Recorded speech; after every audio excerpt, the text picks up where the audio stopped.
Hi, it's December 3rd, and we're working on our third story in A Story a Day Till Christmas.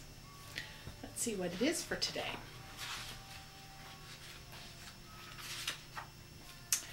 St. Nicholas Eve in Hans Bricker's Day.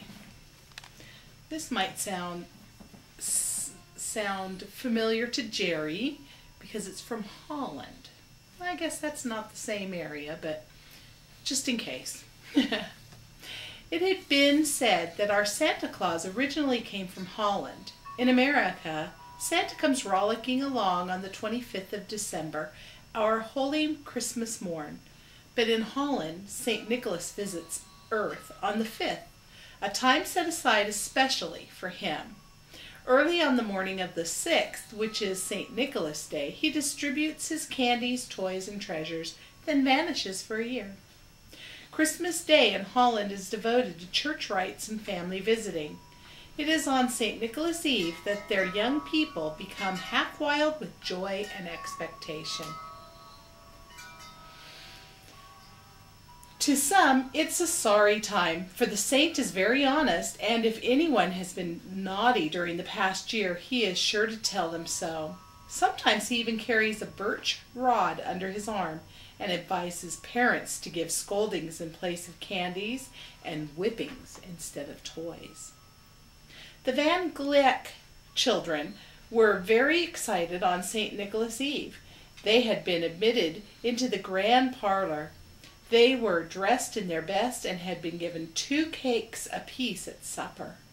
Father, Mother, and Grandmother looked over their merry games with approval, while Grandfather napped with his large red handkerchief over his face. Now the spirit of fun reigned supreme. The very flames danced in the polished fireplace grate as the pair of prim candles winked at each other. At last the children grew so uproariously that the grandsire's red kerchief came down from his face with a jerk. Who could sleep with such a racket?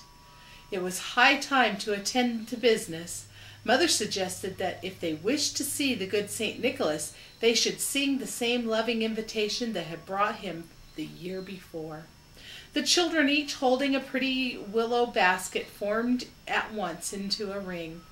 Mother began playing softly upon the piano. Soon the gentle childish voices rose. "Welcome, friend, St. Nicholas, welcome. Bring no rod for us tonight. While our voices bid thee welcome, every heart with joy it lights. Tell us every fault and failing, we will bear thy keenest railing. So we sing, thou shalt tell us everything. Welcome, friend, St. Nicholas, welcome. Welcome to this merry band. Happy children, greet thee, welcome. Thou art gladdening all the land. Fill each empty hand and basket, 'tis thy little ones who ask it. So we sing, thou wilt bring us everything." During the chorus, various glances, half in eagerness, half in dread, were cast towards the polished folding doors. Now a loud knocking was heard. The circle was broken in an instant. Little ones pressed against their mother's knee, while the others settled themselves around Father expectantly. Knocking was heard again. "Come in," Mother said softly.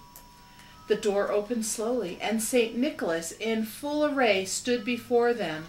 You could have heard a pin drop. Soon he spoke. What a mysterious majesty in his voice! What kindliness in his tones!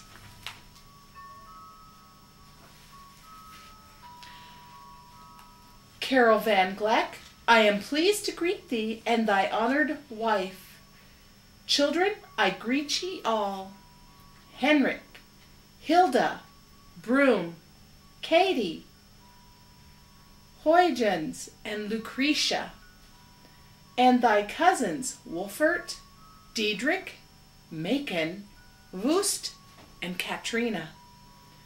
Good children ye have been, in the main, since I last saw you. Dedrick was rude at the Haarlem Fair last fall. but he had tried to atone for it since. Macon has failed of late in her lessons, and too many sweets and trifles have gone to her lips.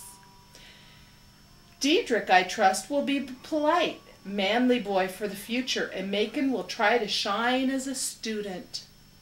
Little Katie has been cruel to the cat more than once. St. Nicholas can hear the cat cry when its tail is pulled. I will forgive her if she will remember from this hour that the smallest dumb creatures have feelings and must not be abused. As Katie burst into a frightened cry, the saint graciously remained silent until she was soothed. Master Broom, he resumed, I warn thee that boys who are in the habit of putting snuff upon the foot stove of the school mistress may one day be discovered and receive a spanking. Master Broom colored and stared in great astonishment. But thou art such an excellent scholar, I shall make thee no further reproof. Thou, Hendrik, didst distinguish thyself in the archery match last spring, and hit a bullseye. I give thee credit for excelling in manly sport and exercise, though I must not unduly approve thy boat racing, since it leaves thee too little time for studies. Lucretia and Hilda shall have a blessed sleep tonight. Their kindness to the poor and cheerful, hearty obedience will render them happy. With one and all, I avow myself well content. Goodness, industry, benevolence, and thrift have prevailed in your midst. Therefore, my blessings upon you, and may the new year find all treading the paths of obedience, wisdom, and love.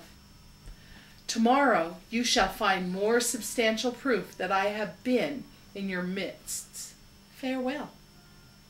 With these words came a great shower of sugar plums upon the linen sheet spread out in the front of the doors. A general scramble followed as the children fairly tumbled over each other in their eagerness to fill their baskets. Then the bravest of the youngsters sprang up and burst open the closed doors. In vain they searched for St. Nicholas, but he was nowhere to be seen. Soon there was a rush into another room, where stood a table covered with the finest white linen damask. Excitedly each child laid a shoe upon it. The door was then carefully locked, and its key hidden in Mother's bedroom.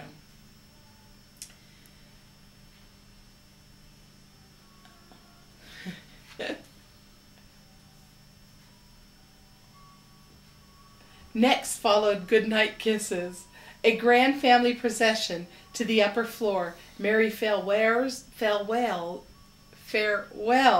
at bedroom doors, and then silence at last fell over the Van Gleck mansion.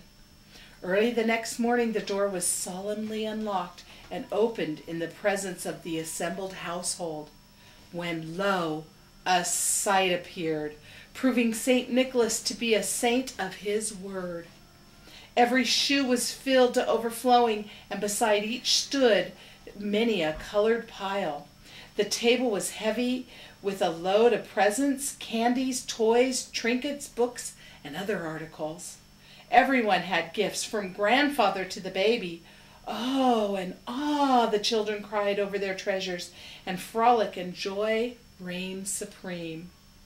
Good St. Nicholas, for the sake of young Hollanders, I, for one, am willing to acknowledge him and defend his reality against all unbelievers.